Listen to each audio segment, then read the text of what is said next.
సంగీతం శ్రీనివాసరావు గారు ఎందుకు లెజెండరీ డైరెక్టర్ అయ్యారో చాలా మందికి ఈ జనరేషన్ లో తెలియకపోవచ్చు.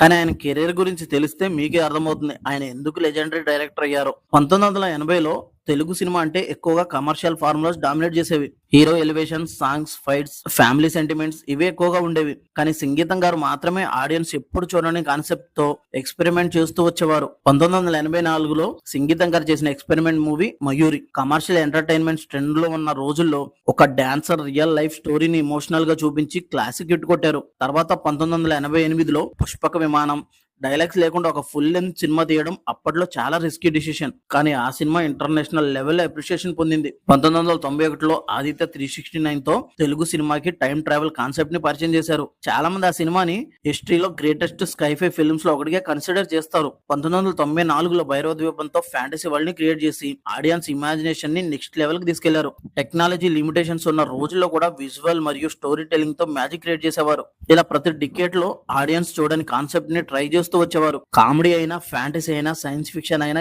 ఎమోషన్ అయినా ప్రతి జానరాలో తన మార్క్ క్రియేట్ చేశారు. అందుకే సంగీతం శ్రీనివాసరావు గారిని కేవలం డైరెక్టరే కాదు, విజనరీ ఫిల్మ్ మేకర్ గా కూడా పిలుస్తారు. 94 ఏళ్ల వయసులో కూడా కొత్త ఆలోచనలు చేస్తూ సినిమాలు ఇప్పటికీ చేస్తున్నారంటే అది మామూలు విషయం కాదు. ఫైనల్ గా చెప్పాలంటే ఆయన ట్రెండ్ ని ఫాలో చేయలేదు, ట్రెండ్ ని క్రియేట్ చేశారు. అందుకే సంగీతం శ్రీనివాసరావు గారు ఇండియన్ సినిమా హిస్టరీలో ఒక లెజెండ్ గా నిలిచిపోయారు. మీ ఫేవరెట్ సంగీతం గారి సినిమా ఏంటో కామెంట్ లో చెప్పండి.